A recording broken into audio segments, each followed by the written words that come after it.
बिस्मिल्लाहिर्रहमानिर्रहीम।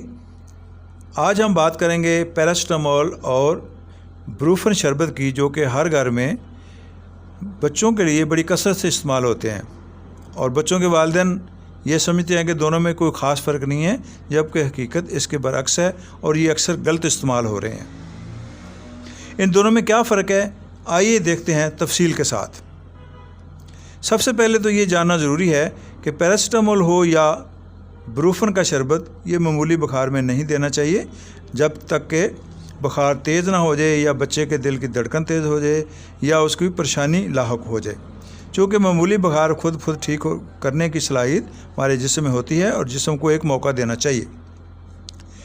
पैरासिटामोल को हम आम तौर पे सर दर्द, नज़ला, ज़ुकाम और ऑस्टियोआर्थ्रोसिस में इस्तेमाल करते हैं, बुखार और दर्द के अलावा।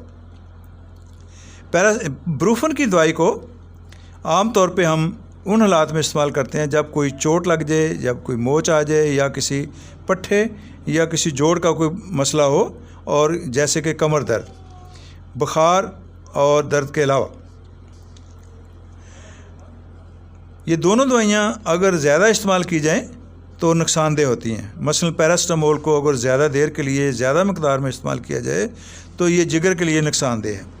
इसी तरह ब्रूफन की दवाई को अगर ज़्यादा देर ज़्यादा मकदार में इस्तेमाल किया जाए तो ये आंतड़ियों, मैदा, दिल और गुर्दे के लिए नुकसानदेह हो सकती है।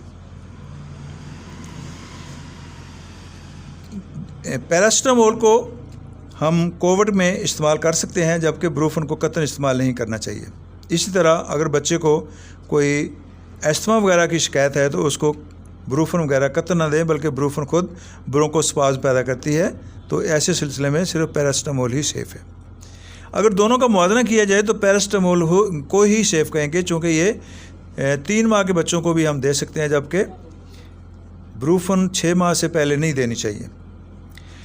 पैरासिटामोल की दवाई प्रेगनेंसी और लैक्टेटिंग मदर में भी सेफ़ है, जबकि ब्रूफन इस सिलसिले में ज़रा हार्ड है और डॉक्टर के मशवरे के बगैर नहीं लेना चाहिए। ये दवाइयाँ कैसे इस्तेमाल करनी है?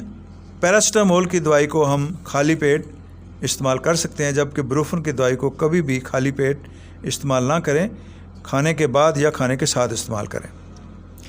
कुछ वालिदैन ये भी सवाल करते हैं कि ये दोनों दवाइयों के अगर ढकने खोल दिए जाएँ तो कब तक इस्तेमाल कर सकते हैं। अगर दवाई को सूरज की रोशनी में ना रखा जाए या बहुत ज़्यादा ठंड ना, इसमें फ्रीज़र में ना रखा जाए, फ्रीज ना हो, तो इनको हम एक्सपायरी डेट तक भी इस्तेमाल कर सकते हैं। ये दोनों दवाइयाँ एंटीबायोटिक और आई ड्रॉप्स के बरक्स अपनी इंक्वायरी डेट तक सेफ़ रह सकती हैं, जबकि एंटीबायोटिक और आई ड्रॉप्स वगैरह जो हैं ये फ़ौरन या जल्दी ख़राब हो जाते हैं। बच्चों और उनके वालिदैन के लिए दुआ गो। मैं हूँ डॉक्टर मोहम्मद यूनुस वड़ैच। अस्सलाम वालेकुम।